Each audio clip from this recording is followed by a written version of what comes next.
que se estuda na psicologia da personalidade não é propriamente a personalidade, mas as comparações entre personalidades.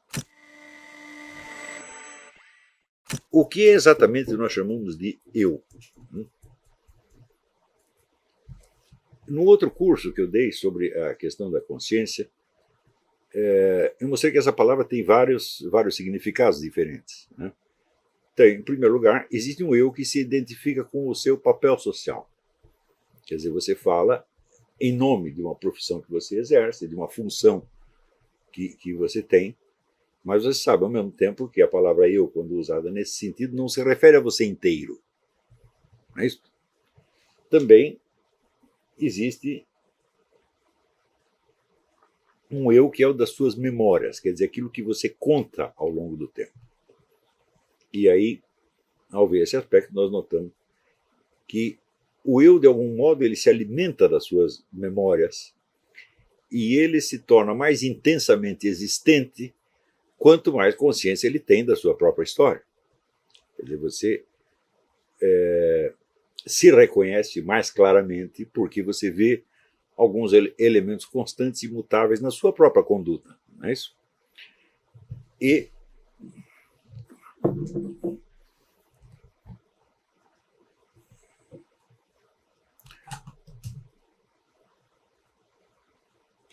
existe também uma outra acepção do eu, que é o do eu como autor de atos e responsável por eles. Quando alguém o acusa de alguma coisa, você diz, não fui eu. Quer dizer, você tem consciência dos seus atos e, portanto, você conhece aqueles que você não praticou de maneira alguma. Tem uma espécie de eu jurídico, ou eu moral. Não é isso? Existe também, vamos dizer, o eu ideal, aquilo que você gostaria de ser, aquilo que você gostaria de apresentar para os outros. E por baixo de tudo isso existe algo que você é mesmo, que eu chamo o eu substancial, que é, por assim dizer, o aspecto cognitivo da identidade transcendental. Então, se você fizer assim a imagem do juízo final, o juízo final é quando você sabe tudo a seu respeito. É aquilo que está mostrado tudo de uma vez, como, vamos dizer, uma figura estática, aquilo que se passou no tempo, agora está disposto numa ordem, por assim dizer, espacial, na qual você pode ver tudo como se fosse num quadro. Não é isso? Então, este quadro ele existe necessariamente. Por pouco que possamos saber dele, nós sabemos que no instante em que uma pessoa morre, né, a série dos seus atos terminou. Ela não vai sofrer mais transformações. Portanto, tudo o que transcorreu na sua vida se fechou num esquema estático, que pode, de algum modo, ser observado, não digo num relance, mas observado como um quadro. Não é isso? E isso, dizemos, isso é o que a pessoa realmente é, isso é o que ela realmente foi. É o famoso verso do Stéphane Mallarmé, tel qu'en lui-même enfant, l'éternité le change. Quer dizer, a eternidade o transforma finalmente naquilo que ele sempre foi. Mas isso só aparece depois do fim. Por quê? Porque não há mais possibilidade de transformações.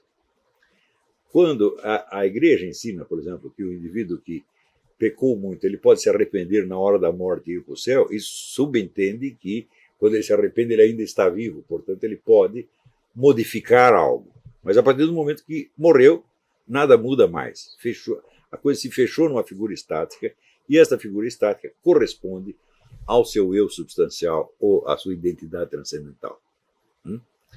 Nós podemos entender que é muito fácil, muito difícil você apreender a identidade transcendental de alguém, porque ela inclui tudo o que o sujeito fez, retirado da sequência temporal e projetado num mapa. Né? Como a partitura de uma música, a música transcorre no tempo, evidentemente, mas na partitura impressa, todas as notas estão ao mesmo tempo. Não é isso? Você pode decorar uma partitura e revivenciar uma música, vamos dizer, em alguns segundos, mas não de maneira totalmente simultânea. E, no entanto, as notas na estrutura da música e na partitura que é expressa estão todas de maneira simultânea. Então, Toda e qualquer abordagem da personalidade, então, implica essa tensão entre opostos, o subjetivo e o objetivo, o temporal e o espacial, o permanente e o mutável, né? E, sobretudo, a diferença básica que existe entre você conhecer a sua personalidade e conhecer a dos outros. Toda a chamada psicologia científica ela só estuda a personalidade dos outros, evidentemente. Não há como entrar do próprio psicólogo nisso aí, né? A não ser que ele se veja desde fora, só pelos dados comparativos. Mas tudo aquilo que você aprende só pelos dados comparativos, você não está apreendendo enquanto individualidade, mas apenas como, vamos dizer, espécie de um gênero. Tá certo? E aí escapa justamente o que há de principal na personalidade. Do nosso ponto de vista aqui, não interessa saber se existem duas personalidades iguais ou se cada personalidade é uma só. Isso é absolutamente indiferente ao que nós estamos estudando aqui. Quer dizer, se duas personalidades fossem absolutamente iguais, né, ainda faltaria esclarecer se a sua identidade transcendental é a mesma. Tá certo? Isso é uma coisa que nós jamais saberemos. Tá certo? Portanto, os estudos de personalidade pelo lado científico se baseiam na semelhança entre personalidades. E, portanto, vamos dizer, a individualidade total desse objeto desaparece completamente na psicologia científica. E, portanto, desaparece, de algum modo, o próprio objeto de estudo. Então é como se nós disséssemos, o que se estuda na psicologia da personalidade não é propriamente a personalidade, tá certo? Mas as comparações entre personalidades.